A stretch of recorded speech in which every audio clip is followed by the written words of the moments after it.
All right, good day to you. We're anxious again to go into the field. It's documentary time.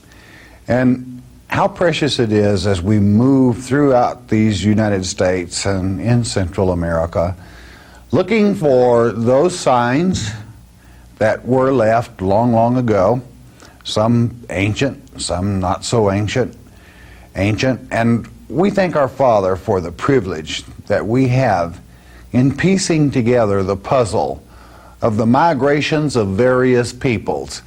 Interested in Israel? Yeah, of course we're interested in Israel. And we find many signs sprinkled in, but there were many other people here. You can never deny that. I find it interesting in studying alphabets as we continue expanding into new areas in pictographs and drawings, whatever, alphabets, that many of the letters of the various alphabets seem oftentimes to have the same origin, perhaps. Different meaning, yes. We're working on that, and it takes a great deal of legwork and groundwork to piece together the puzzle, to see these various alphabets and sign writing, I will call it, from around the world, knowing that people had commerce. And we're going to go to Arizona in this documentary, to beautiful Lake Lyman, just out of St. John's, Arizona. What a beautiful place. Well equipped as far as modern conveniences are concerned for those that have RVs that ever would enjoy visiting there. And I could not say enough for the state rangers of Arizona that manned this facility. They were some of the most helpful and certainly interested in what we were doing, to the point simply of being helpful, yes. But we were so well treated that if any of you happen to be passing through that part of the country, this is one of those documentaries that we can identify the location and you can see for yourself. 3-story buildings that were back in the 800-900 area, and see them as they were, though they are and will be redug in the near future or not too distant future. I think you'll find this area fascinating as we continue our quest into that search. A search, will it have an end? I think not. Probably not in this earth age. But as we continue probing the stones, the valleys, the rivers, for those signs left by pre-Columbian and, yes, those since Columbus even, as they left their sign across this land, whereby we study the ancient people and how precious and how priceless it is. So we invite you along on this one. You're going to go with us. What a beautiful place. I know you'll enjoy it. Let's be on our way. See, the park actually dates from 10,000 BC all the way up to modern Zuni. The earliest known areas were the Clovis culture, which within the park boundaries we found Clovis points. So we know that we have that culture here. And then it works its way up through from 6,000 to 100 BC is considered the Archaic period. 100 BC to roughly 700 BC is what they call Basket Maker 1 through Basket Maker 3, which is the start of the Anasazi culture. And Anasazi means ancient one in the Navajo language. It's believed that the present-day Pueblo Indians of northeast Arizona and northwest New Mexico are direct descendants from the Anasazis. The 700 AD to 900 AD is Pueblo I, which marks the Anasazi entry into the ground village way of life. Examples are Chaco Canyon, Canyon de Say, Four Corners region. A representation of this pottery is in our display case, one of the ones that we showed you when you came out the first time. 900 AD to 1150 AD is Pueblo III, which shows a dramatic increase in population in the number of villages that started to grow around the area, each with its own kiva or two, which is a large ceremonial area that we'll be able to see. The importance of this period is the emergence into agricultural technology, where they actually started their farming and irrigation, which is one of the reasons that the valley here between St. John's and Springerville has been so important, is the fact we've always had the constant running water source plus the natural basalt boulders to form caves and caverns and areas for people's habitation. Now, there's three things you need. You need food, air, shelter, and water. Actually, four things to survive. Well, this area stretched down here provided it all. That's one of the reasons we've had such a large, compressed area of time growth and population growth. The 1150 to 1300 AD is Pueblo III, where they actually executed the ceramics, formalized system of trading and communication, well-functioning irrigation and water systems. And then from 1300 AD to 1590 AD, which is Pueblo IV, that's right around, that was the peak of their culture, their polychrome culture, where you get the really pretty four-color pots and ceramics. They figured right around 1540 AD is when Coronado came up through the valley, entered this area, and 1598 was when actually the white settlers came up through. The trail area we're going to follow up through here in the rock art, we're going to see dates from Archaic period all the way up to, from what we've been told, modern Zuni. So we're going to see a large time period of stuff. That's great. Great. See, here's the first trail marker, the world famous Valvoline That's can. the Valvoline, yeah. Yeah. we use natural stuff to follow our way through here. I get myself in trouble. You've got two distinct types of petroglyphs. One of the outstanding features is this little squiggly up here is what we kind of refer to the park here as our snake symbol. It shows up more and more almost on every rock you'll find around here. This type right here was pecked out using a stone tool, a stone, and then probably a bone tool, and then actually rubbed out. That's why it's so distinct looking. This type down here, the design, the Xing design, was strictly just a pecking.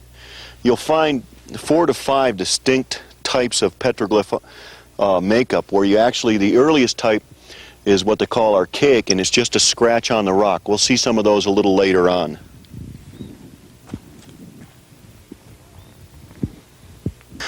Well, down here at the bottom you can see our snake figure again, this time with a stylized head.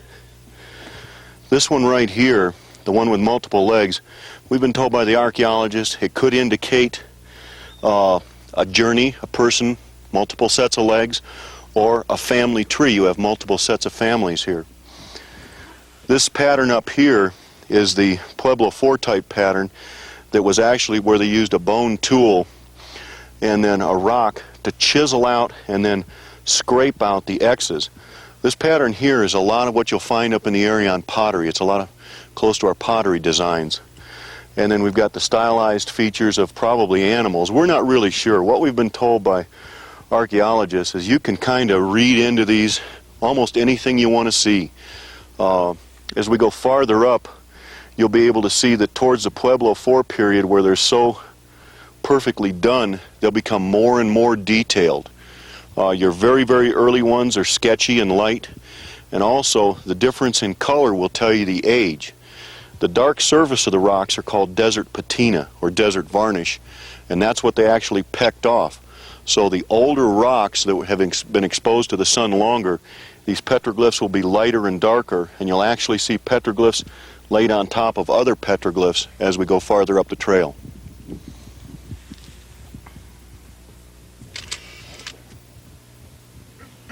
You're welcome to ask any questions about anything that looks interesting to you. There was one group that came up from Calmacaco down in the Gulf, and they used a pattern like in that bottom pattern there for a calendar. And if you count across, like you got on points, 1, 2, 3, 4, 5, 6, 7, 8, 9, 10, 11, 12, the 12 moons of the year. I'm not saying that's, Yeah. it really, you see what I'm talking about? You're familiar. All the ones we'll see have had almost no late model vandalism. Yeah. In fact, what we'll show you about 2 more rocks up is we'll show you what the petroglyphologists used to call late model vandalism. What they now have figured out is actually archaic petroglyphs. Because of the time period and the way they're laid on top of each other, it would have been physically impossible to do what has been done late model and have it happen. They say we could leave some equipment if we were coming back. Oh, we can come back right back by here. Just right up by that shrub right up there. There's not, you can't really feel any difference. The other thing is you shouldn't touch it. Our hand oil will cause a deterioration after More a so period than of the time. erosion even. Oh yeah. The oils evidently on our hands are extremely corrosive to the patina in the area. And what are the dark? You know, This see is, how it seems like well, the this is face of actually it's- where rock is sheared off over the period of years. And this is older. The level, the face level here is Right. older than what's here. Yes, I mean, as far as exposure. time-wise, yeah. That's the other thing they're having trouble dating them, is depending on which way they're pointing towards the sun, is how much sun exposure they get. Okay, the stylized person right here, from what we've been told, is when you show a three-toed person, they were a normal, everyday, common person.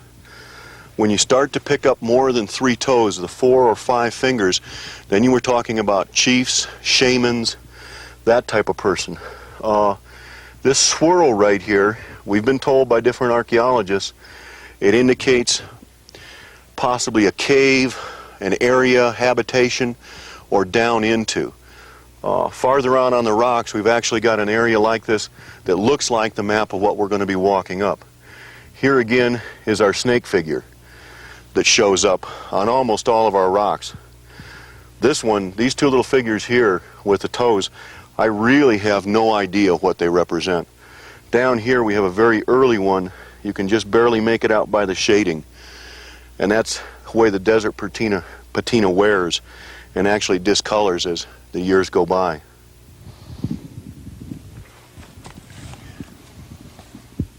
Yeah, it's obviously a human figure, and we've got the 3 toes, which means it was probably just a normal everyday person. But the odd thing is, the arrow or spear or whatever that's in its hand, and whether or not it's pointing to this stylized animal, we're not really sure. They're close to the same period and style of work. You can see here that they used a rock just to peck. There wasn't a stone tool used, because you can see how the chippings go the same way with the small animal down here. What they do indicate, here's some of the scratches we were talking about. They used to think that these scratches were modern vandalism, but as you can see here where this scratch goes up into the start of this pecking area, the pecking area is actually over the top of the scratching. So obviously this scratching predates the pecking, which means what they've kind of said, the scientists have said and the archaeologists, is that the scratchings are your earliest type of petroglyphs. They're archaic, and normally they were just diagonal type lines hooked together. And they had to put them out here for a reason. You know, the culture and life was so hard, the existence was so hard, that you just didn't have time to hang around and make artwork. They had to mean something. As we work up the trail up here, the clan sign, the snake, and also the turtle will become more and more evident. Could be. Now I have another one up here that's perfect, that we've been told is either an antelope or a cat. Yeah. It's got a long, long tail on it. Yeah, not. What we've been told is this is most likely where they laid their hides over to work the fat and the fur off the hides to turn them into clothing, whatever utilities that they used. And that's what's caused that rubbing, where it's actually rubbed the desert patina off. We find this on almost any smooth saddle or rock around areas where there was habitation. You know, we think of, we buy our clothes out of the store. These people literally had to work those hides down, raw hides down soft. You know, that first stone we were at down there was a marker pointing to this out. As we did That circle going, a line coming up, way down low, line coming up. And I thought, there couldn't be any water up. Usually like if it was a water sump or a pit, but it wasn't water they were marking out, it was this hide. It's probably been the trail. We've got a rock up here that we call Arrow Rock, and it points right straight up where we're going to be going. Wow. And it has the Snake Clan sign on it. Our next stop is out through here through the valley when we overlooking a pond. The pottery's been dated at roughly around the Pueblo III area, which is 1150 AD to 1598 AD. That is normally underwater by the lake level. The reason we show it is so that people that are walking around, when they see a pile of rocks, that they, to me that just looks like a pile of rocks. That was actually somewhere in the state area of 30 to 40 rooms plus storage rooms. And that's what they look like after the erosion takes place and the walls actually start to settle. Well, if it was that big, then we're talking about quite a bit of people around here. Oh yeah, some of the areas around the lake will get into room block areas of 300 to 400 rooms, 3 stories high. The amount of habitation that's compressed within the park area is just really incredible when you begin to actually walk along the beach and look at it. When I first got here 4 years ago, people kept telling me there were a lot of Indian ruins around the lake, and until Tom started to show me what was here, I couldn't really fathom how many people had lived here for that many years. We're here now in our modern day with a state park and all of our amenities. These people lived out here literally in rock buildings and harvested corn or plants or whatever they could find to live off of, and yet they survived through this period. Yeah, there's been almost no vandalism on these, like we've said, which is just fantastic. This is one of our 2 Thunderbirds that we found. You can see that it's of the design where they actually used the stone to peck it out, but then didn't rub it out or use a stone tool. You can see the start of the facial expressions. The interesting thing is we've been told the dots are indicative of something. They seem to find dots here and also in the 4 Mile Rune area. We've also been told that the wings with the slices going down indicates rain or lightning. We call them thunderbirds. I've had people tell me they're ravens. I've had people tell me these look kind of like butterflies from other areas. The one that we'll see a little farther up is much more detailed, has a perfect face with headdress, looks like an antenna. Okay, well down here is what the archaeologists consider to be the earliest type petroglyphs. It's an archaic type which was anywhere from 8 to 10,000 BC. And all they are just these little straight-in V-type lines. Originally, they thought these were actually graffiti done by modern people, but when they started to look closer, they found out that these scratched lines go underneath this pecked out figure, which when you go through time frame, your first type of petroglyph was just a straight scratching. Your second type is up in this direction, which was just where they took a rock and rubbed it, trying to get some type of stylized picture out. That's your second time frame. Your third time frame goes back down to the V'd lines area, where they just took a rock and they pecked out the picture. And a lot of these areas are quite stylized. When you go into your latest and most stylized or most exact type, you come up into a type that was pecked out using probably a bone tool with a stone and actually chiseled out where they're concave. This one right here is real significant for us at the park because it's a turtle, and just 70 miles north east of us is the Zuni Reservation, which is still to this day known as the Turtle Tribe or Turtle Clan. They come overland from Zuni 70 miles down to the park's buffalo pen in 2 or 3 ceremonies a year to come down to hunt their turtles and actually take them back for whatever their religious ceremonies are. This rock right here represents, from what we've been told by the archaeologists, from like 10,000 years BC all the way up to 1500 AD. There was habitation in this valley and people actually drawing these pictures on these rocks.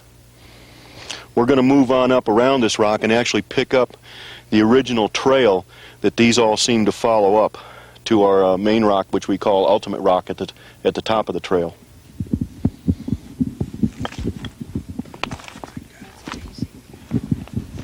There's all kinds of figures on there. Oh, it's just, well, you can even see them over here.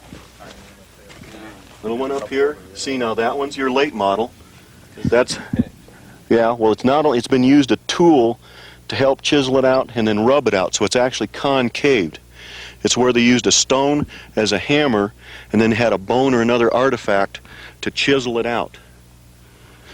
So you end up with a very straight line edge, and it's actually concaved.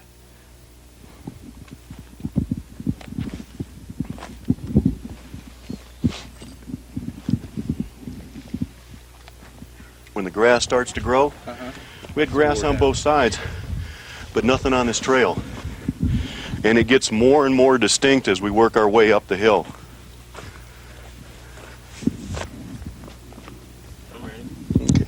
What we've got here is we've been told by the archaeologists that these could indicate either a ladder or actually plots of land where they actually laid out down in the valley, and these were the growing plots that were assigned to different families. But here again, here's our trusty little snake symbol that shows up on almost every rock we've seen. That symbol has been on these rocks. We're not sure whether this is a ladder or plots of land. Your guess is as good as mine. You can see some earlier rubbings over here, but right now, this is kind of the start of the main trail that will work up, and it gets more and more definite as we get closer to Ultimate Rock. Curious about this stuff, so we just started strolling along and then tripped over what we call Ultimate Rock. But probably what we've been told people. The arrow, we just call this arrow rock because it seems to point right up the trail towards where we're going to our Ultimate Rock goal. On the side over here, we've got the archaic V. On this face of the rock over here, we've got the archaic V-type scratchings with our snake symbol again shows up over the top of them. And then we've been told this is possibly a stylized person complete with the headdress up here, because the Hopis and the Zunis both did wear that type of headdress, the hair out in that period. And this is directly on up the trail that we'll be moving. But even underneath there, you can see right here, you can see the snake symbol still there below it. You've got the other rock pecking type on this type of rock, and then even up top here, if you want to step over and come on up, this is actual modern day graffiti. That's the way you can really tell that somebody's written their name and scratched in F9 right on top of them. That's why, yeah, it shows up very distinctively.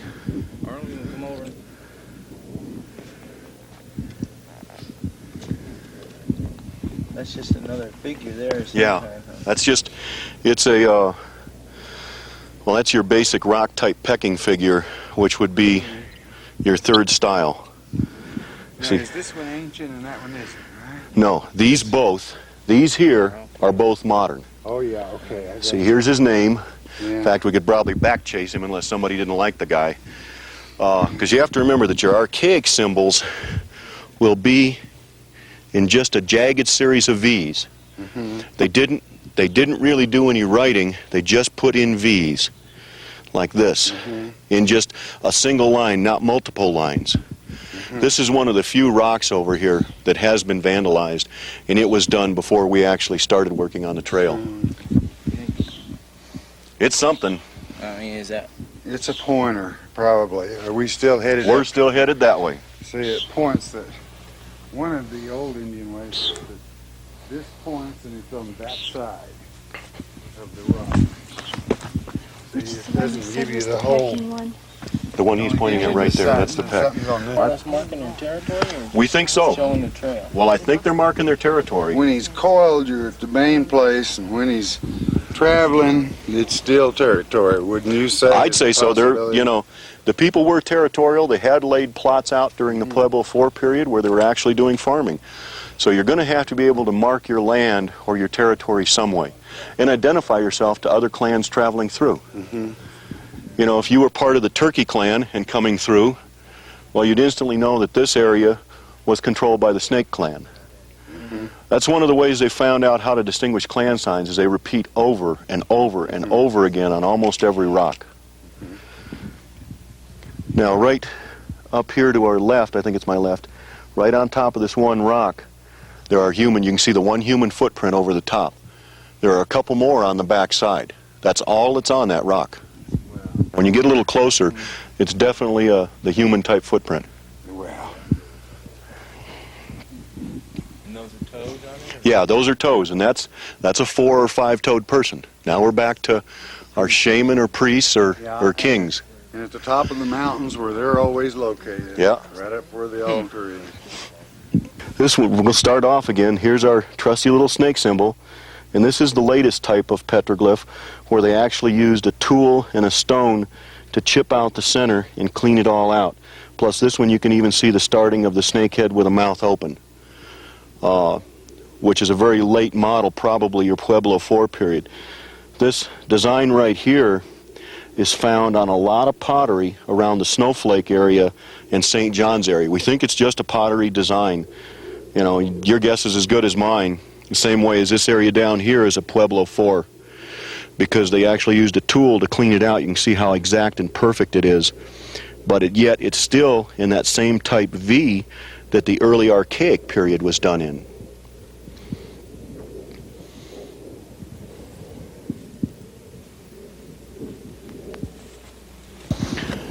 You've got a series of stars, or we've been told possibly turkey tracks or footprints. Here's our little turtle symbol again that shows up, and probably some other types of animals, no telling what they are. And it's these here are your 4th type stylized version, where they not only chipped them out, but they scraped them. They're extremely concaved and dug out from the centers.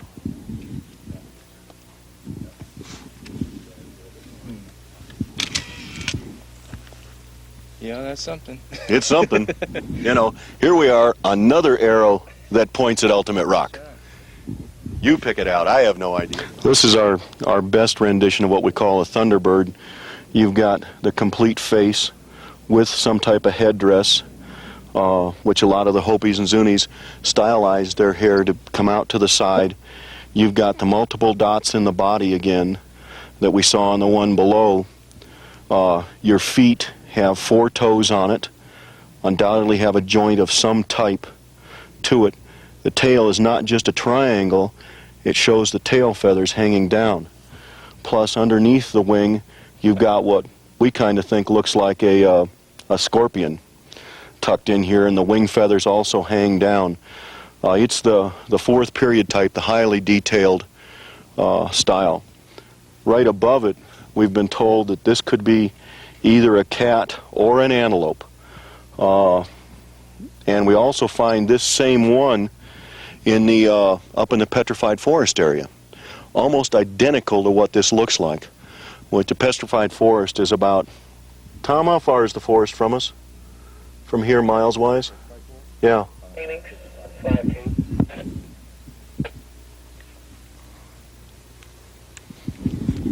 We find this one up in the petrified forest almost identical. So we're not sure, we're also not sure what this means. Whether this is a rendition of possibly that they hunted it and they killed it. The antelope are found native in this area and have been here for a long period of time. This one, it's some type of an animal. It could be a dog. During the Pueblo IV period, the Anasazis had domesticated dogs and turkeys besides being farmers. So that could actually be a dog. This is what you've heard us refer to as Ultimate Rock. The thing about this petroglyph stone is the fact that we've been told by the Forest Service people that it indicates at least 6 time periods, starting from Archaic all the way up to probably what we know is Pueblo IV, all through the periods. One of the interesting things that we began to notice when we started hiking this trail and working it was the fact that this petroglyph right here is just about where we came up. And if we take the circular orbiting type styles, and some people have told us that means possibly a cavern, cave, or habitation, in exactly the same direction off the end of this rock, the park has a ceremonial cave. And overland, the rights and lefts begin to line up to right here at this apex where we call ultimate rock. And this is just our fantasy or idea of it, but the more we walk it, the more obvious it seems to become. What we haven't had time to check was to go back off in this direction and see if we pick up another ceremonial cave, which would be just basically off to the east of us. Some of the interesting aspects of the rock, if we work around the top, is there are a series of X's or stars that work all the way around it, just completely around the points. And as you shoot the rock from different angles, you'll begin to see that there's petroglyph laid on top of petroglyph that's laid on top of petroglyph. This area down here at my feet, we haven't excavated it yet, but you can see here that the petroglyphs go right down underneath the rock and the stonework around the edge. We've got two of the highlights that Peter Pillis from the Forest Service has told us is right up here, as we have two renditions of Kokopela, the flute player, which is, they refer to him as, he's some type of spiritual leader. He has a humpback, which people have said that was his traveling pack for when he was kind of a wandering god of some type. We've also got human footprints on the rock that lead up and over the rock from the very edge, come completely up and over, and then right up on top is an excellent rendition of what looks to be a stylized turkey, which during the Pueblo IV period these people did domesticate. Can you pick that one up there? Or do you need to, if you need to, climb up on the rock and take a shot. That's the only way you're going to get it. Let's cover these on the bottom. Okay.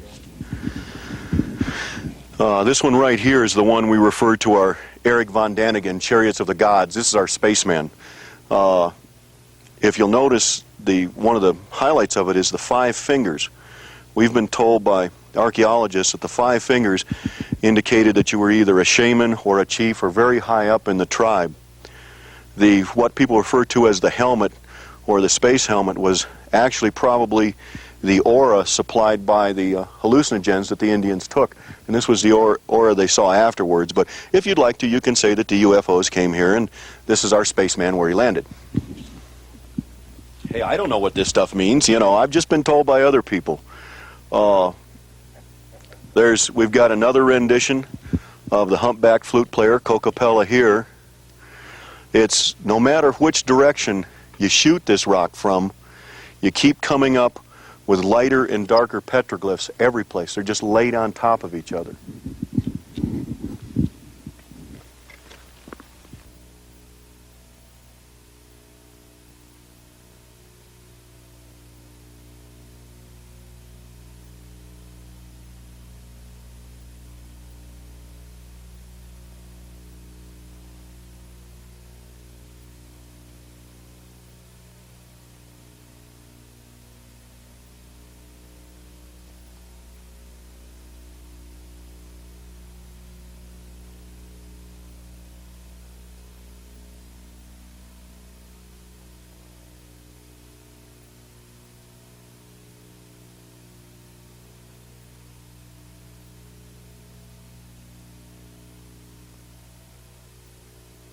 Look real close. The way we've done it is if you can stand here and defocus your eyes, the lower ones begin to rise out. The other thing that Bob did was he used a polarized lens and then shot from different angles at different times of the day, and all of a sudden the others started rising up. Peter Pillis, who's from the Forest Service, walked up here, and because of this one rock right here, next year they'll be bringing the Petroglyphology School to the park. Because of the time zones and what's represented here, he's never seen a more condensed area. You know, you've got your little animals, and then you've got something under here. So they're probably going to excavate down to the bottom of the rock. They probably will. If they don't, we will. I've got to pull this back, and then we'll come up with a fencing, just a low fencing here to keep people back. Good. Because, as I said, on August 6th, there will be a designated trail that comes up here. Well, you figure that even on this rock down low, you can see the archaic scratchings, which are 10,000 years BC, and then we can go all the way up to the Cocapella figures of the 4 stylized version, which is about 1500 AD, all represented on this rock. Actually, where he's standing right under his feet is another petroglyph that was done before the rock split. Yeah. I'm sorry. That's okay. I understand that we're going to have to do this a little bit. We walked all over this thing trying to figure out how to shoot it. You know, and unless you had a crane up here, there's only one way to do it. Yeah. But that's one of the reasons when the school comes back next year, they will do every glyph on here and probably give us overlays. We're hoping for plastic overlays that we can go back through the time periods and say, okay, here's the first layer, here's the second layer, and we'll use that for our interpretive programs with the schools and folks that come to visit us, to try to give them a real feeling for how extensive this rock is. You get some of that old stuff out from under there on the overlay, you'll be surprised. Oh, it's probably going to be, every time I come up and look at it, I come up on an average about once every 2 weeks, bringing a tour group up like yourself or other people, and I see more each time I come up. What's really got me interested, though, is the possibility that that could be the trail.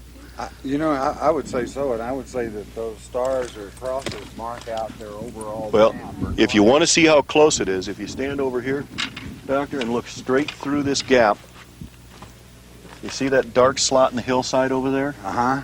On the back side of that slot is the ceremonial cave. Wow. Well, that would just about put you over Oh, there. for Yep. heaven's sakes. And that's That means you got another one over here. right. And we're going to, when we walk back, we will walk down another trail that does exactly what we're going to do. Yeah, wow. We just have not located that other structure, whether it be a pueblo or a cave. Wow.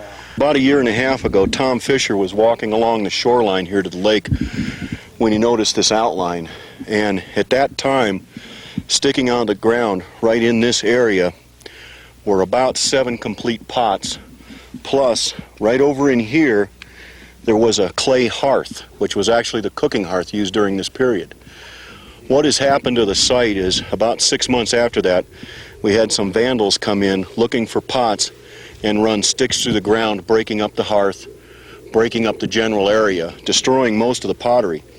This pottery from the era is about 750 AD, is characterized as just ugly. It's just black. Sometimes it's red. It's very rough. It doesn't look like it's kiln fired or anything else. We've got some of the pictures that you took in the office of that dark pottery are the pieces that we've glued back together and brought over after the damage was done. The archaeologists have told us that this whole area in here probably comprises about 50 or 70 rooms with burials. We found one adult burial and one child skeleton back in here that's now starting to come to surface. We've been told by the archaeologists that we probably have one of the few sites, adamantine sites in Arizona, that has burials still in it. Top on our way through. It's the pit. This is a storage, probably a grain storage area next to one of the large pit houses. We're just right up above the bluff where the adamantine sites are located at. And you can overlook the valley and see where a lot of the agricultural farming took place.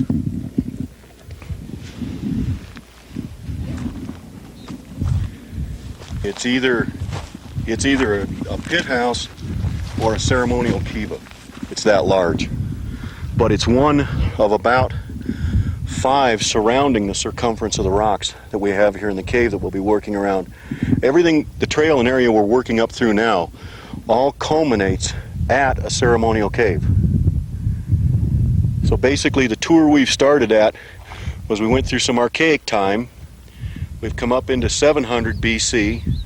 This is probably up into the Anasazi Pueblo 2 or 3, which is 1000 AD right in there, 1200. And we're going to work our way all the way up to the Pueblo 4 period of the Anasazis, which is around 1500. Told us This area all through here has had constant habitation at one time or another, from prehistoric all the way up to our modern people. That's the reason on all the slopes that we're walking on, you'll see what they refer to as burial brush that indicates ground disturbance in years past. It's one of the key highlighters that'll tell you that something has happened to the earth in that area that was artificially disturbed in some way.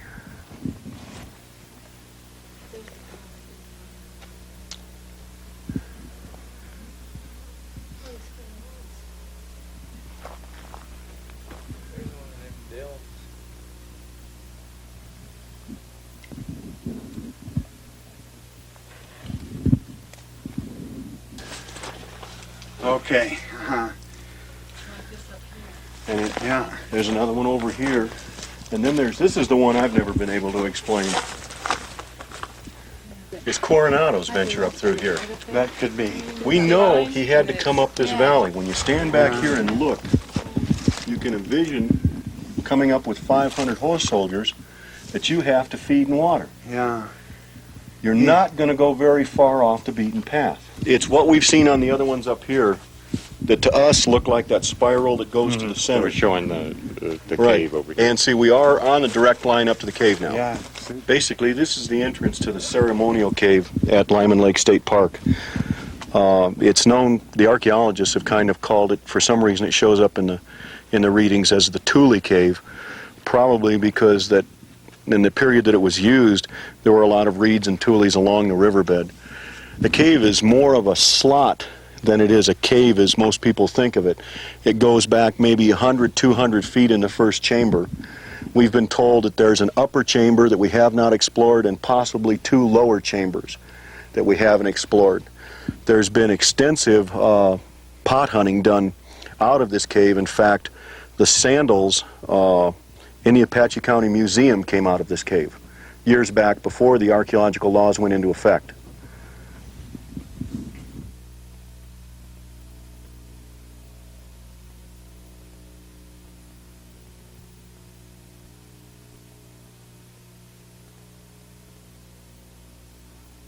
We're going to be going the Baca ruins. If you look straight down the lake here, you'll see a yellow spot within the brown and green bushes way down there. Just one little yellow, looks like a bump. Straight down from us. That is a 3-story pueblo. Okay, there, I got it now. Yeah.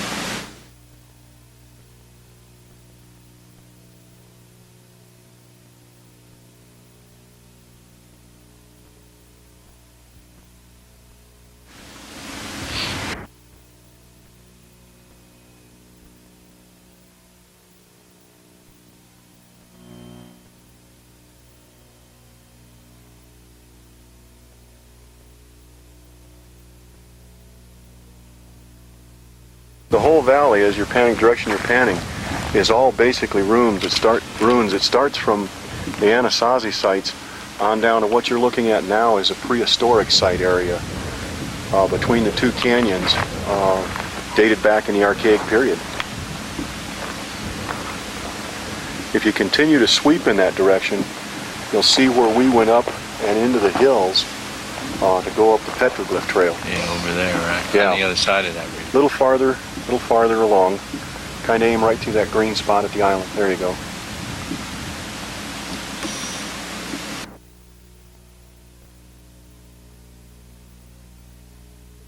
Well, you notice as you stand here and you look over the saddle right across from us, see the trail show up? Uh-huh. That's the way you'll spot trails.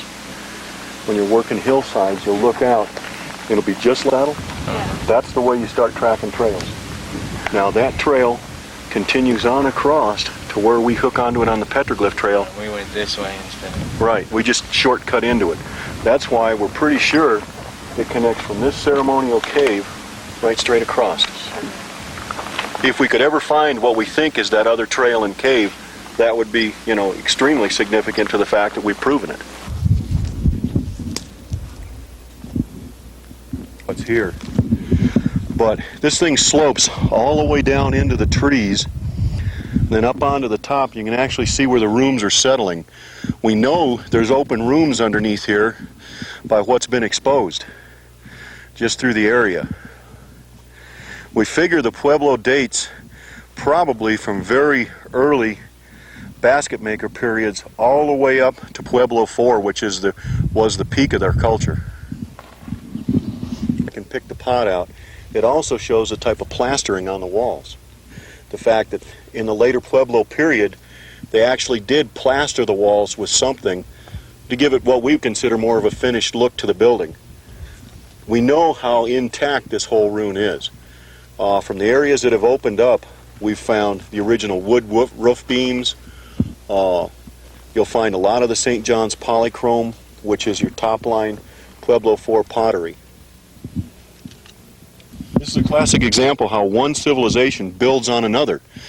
Because basically what these people did was, as the families expanded, they added more rooms. Well, if Grandma died, they put her over in a side room and packed her in garbage and, buried her there and moved to another room. That's why whenever they're doing excavations, you're going to run in to the bones, which is a very important part with the state, is to making sure that we get those bones reinterred in a correct way, and that it's not what people refer to as, well, we're just ripping up graveyards and to salvage the pottery. It'll probably take us anywhere from 3 to 5 years once the excavation starts to produce this as a walk-through site. But what we hope to do is have volunteers from the people that come stay at the park and the public volunteer to help us come down and develop this and stabilize it. So it'll actually be part of the park, and people will be, just regular, we'll call them citizens or visitors, will have a hand in helping us develop this. It's going to be a tremendous site. What we've seen out here literally rivals what you've seen in other parts of the country, in the Four Corners area, Canyon de Chelly, because of this condensed time zone. We have no doubt when we open this area up here, we're going to have perfectly intact ruins with all artifacts still in them. And all those artifacts and everything we take out will be kept on the park and in the town of St. John's. This particular site is one of the most interesting sites that we've been through this documentary. Think about it, 3 stories. And the park has offered that if you would like to learn a little about archaeology, a little about the people that settled this great nation, and with their supervision, certainly, what an opportunity for a young person that wants to get their hands into archaeology here at St. Joe, right here in Arizona. I think that there's going to be some great finds in this. It's a virgin dig, you might as well say. So here's your chance. Here, don't hold back. If you've ever thought that you might like to gain some experience, get in touch with the name, telephone, or address that you will be given, and let them know your feelings. But this is your chance to pay a little back, perhaps for the success you've had in life, to understanding those that walked this land in the beginning. Been done by illegal pot digging. You got it. And there's more of them. As we work around the ruin, you'll be able to see all of the areas where our pot diggers have worked. We're getting much better response from the folks about it slowing down and stopping. That's one of our main reasons that we want to start the excavation as quickly as possible, because we know habitation's been here since prehistoric times, since ancient times of roughly 1000 BC. Yeah. And then all the way back up to what we know as modern Zuni. So probably these ruins will date back that far. Yeah.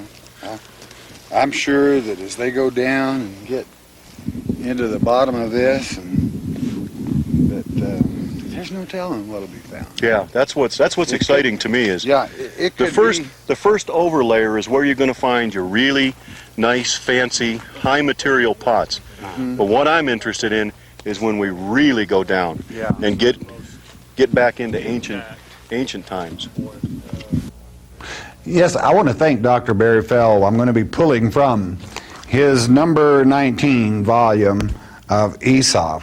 And there's quite a bit here about Calmacaco down in Mexico, just off the Gulf of Mexico, where, remember the bricks that we once before spoke of? And hopefully someday we're going to go down there and do a documentary that, as Kevin had pointed out, a cross in this area, that naturally that's Christian influence. It is ironic that here we have a valley, both from Springerville down through St. John, and especially here at Lake Lyman, where you see so much activity, where there was farming, there were modern dwelling places, certainly for that time. And many pictoglyphs, as you have been shown, as we walk this trail of the glyphs. But here, this is what we look for, and this is what is very interesting. As you will see, Kevin pointing out here a cross, and then there that's in the Lake Lyman Park, a very beautiful cross, very distinct. Perhaps this shot would not do it justice, but it is a perfect cross, and it is obvious Christian. And I want to then go, if I can, to a cut from Esau, number 19. And I want you to see these various crosses that were found on brick in Calmacaco. Now, the interesting thing is that they are precisely a duplicate, you might say, of those found in the Britons in the Paris Basin, which the story you will find covered in detail in volume 19 of Esau. But what does this mean? I want you to think about it a moment. What does it mean to have these Christian crosses? Now, if we take that has been found at Calmacaco, we believe that approximately the year 127 AD, that men traveled from Europe. They came down into the Gulf of Mexico, no doubt searching for gold. I don't think there would be any doubt about that, precious metals and so forth, and left signs as they built the city there. And of course there were many other peoples. But the age of this cross, approximately, as it is found here in this particular part of Arizona, is something like that we have found in the Rio Grande as well. So what does it mean? It means among all these pictoglyphs that were certainly, I would not call them non-Christian, but not by a Christian scribe, let's say, and then all of a sudden this beautiful artifact just jumps out at you, knowing then that there was an influx. Some, and I'm speaking here and thinking in my mind about the quest that we make for truth. And within that, some would say, well, this is probably just a copy. Well, for someone to have even copied something, they had to see the real thing before they could make the copy. So to me, it makes, naturally, you like that was done by the Christian hand, or whatever the case might be, the authentic. But even if it's a copy, you know there was a commerce there. There was intercourse between commerce, discussion, education, change of ideas, thoughts, and it anchors home the fact that there were many peoples in America. Not just, as many might like to say, the scattered children of Israel, but there were many other peoples in America. We know as we go on to the coast that the Orientals were in the Americas at one time or the other. And we have the Vikings to the north. We have the Irish that, well, they pop up about everywhere. But the priest and scribes, the Levitical priests that traveled up and down the Ohio Valley. And that magnificent Bat Creek stone, I will never forget in making the translation. As one, I would say one of the very few scholars of the Masorah left living today, that as the string came to me, there was so much humor in the way that the priest hid his thought that it could not help but bring joy and almost laughter to me. Not only for having ciphered the string, but for seeing his humor as he would place this, knowing that no one could understand except a scholar of the Masra, which meant it was a scribe that had credentials that would place him, or God's gift, let's say, up in the Baruch category. So how precious it is as we continue finding this commerce, the intermix, and then we come up with alphabets in later times. We have observed the Cherokees as we have traced this trail. I assure you there is a deeper reason for that as we look at that alphabet, and there's some work being done at this time. So here we have this beautiful cross, a cross that we see up the Rio Grande River, in Calmacaco, and yes, here at Lake Lyman, this beautiful Christian cross, meaning yes, they were here as well. And we thank our Father for the privilege of being able to investigate and to search. For you see, beloved, when you document God's Word in stone, this brings many people to Him saying, no, it's not just a book that some monk dreamed up or something of that nature. No, nothing intended in that remark, certainly. But it lives, it is vivacious, and it proves itself because these scatterings and the migrations are real. If you take just a moment, I thank our Father that we have the ability to travel to beautiful spots such as Lake Lyman, to bring this reality straight to you, whereby you know and understand and can draw from these things. They're our heritage, beloved, straight and pure, our heritage, and how we enjoy bringing it to you.